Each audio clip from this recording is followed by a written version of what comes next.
नमस्कार दोस्तों, आज की हमारी इस वीडियो में हम आपको सीता माता की बहुत सुंदर नितनेम की कहानी सुनाने वाले हैं। जब भगवान श्री राम वनवास काट रहे थे, तब माता सीता ने 12 वर्ष तक नितनेम की कहानी कहने का 12 साल का नियम ले रखा था। राम आए, लक्ष्मण आए, देश के पुजारी आए, नितनेम का नेम लाए, राम बैठो, राम रसोई जी में, राम माखन मिश्री खाओ, राम दूध बताशा पियो, राम सूद के फल का मीठू, राम शाल दुशाला ओढ़े, राम जब बोलो जब, राम राम राम सवारी, सबके काम खाली घर भंडार भरेंगे, सबका बेड़ा पार करेंगे, जय श्री राम जय जय राम।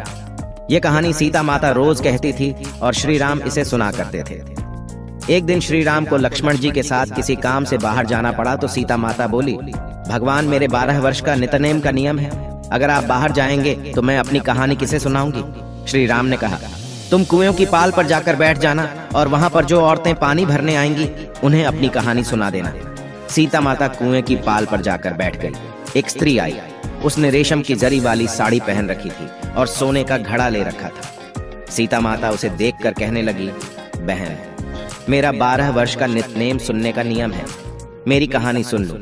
पर वह स्त्री बोली, मैं तुम्हारा नितनेम सुनने बैठूंगी तो मुझे घर जाने में देर हो जाएगी और मेरी सास मुझसे लड़ेगी। उसने कहानी नहीं सुनी और वहां से चली गई। घर पहुंचते पहुंचते उसकी रेशम जरी की साड़ी फट गई और सोने का घड़ा मिट्टी का हो गया। सास ने देखा तो बोली, ये किसका दोष अपने सिर लेकर आ गई है।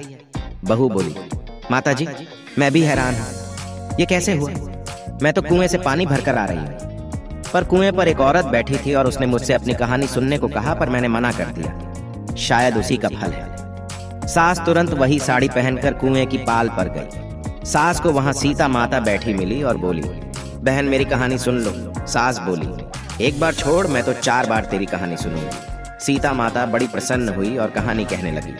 कहानी सुनकर सास बोली, बहन कहानी तो बहुत अच्छी लगी, और पूछा तुम कौन हो।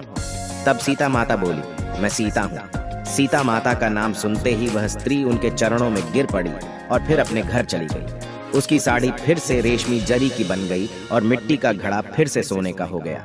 घर पहुंची तो बहू बोली, सासू माँ, आपने ये कैसे किया। सास बोली, बहू तू तो दोष लगा कर आई थी, मैं तेरा दोष उतार कर आ रही हूँ। वह स्त्री जो तुझे मिली थी वह सीता माता थी, पुराने से नया कर देती है, खाली घर में भंडार भर देती है, सभी इच्छाएं पूरी करती हैं। बहू बोली, ऐसी कहानी मुझे भी सुनाओ। सास ने वही कहानी बहू को भी सुना दी। कहानी सुनकर बहू बोली, माता जी, कहानी तो बहुत अच्छी है, इसे हम रोज कहाँ करेंगे।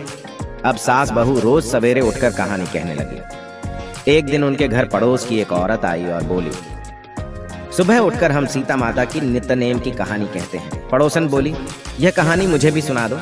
कहानी सुनकर पड़ोसन बोली, अब यह सीता माता की नितनेम की कहानी मैं भी रोज सुनूंगी। कहानी कहने से सीता माता ने पड़ोसन के भंडार भी भर दिए।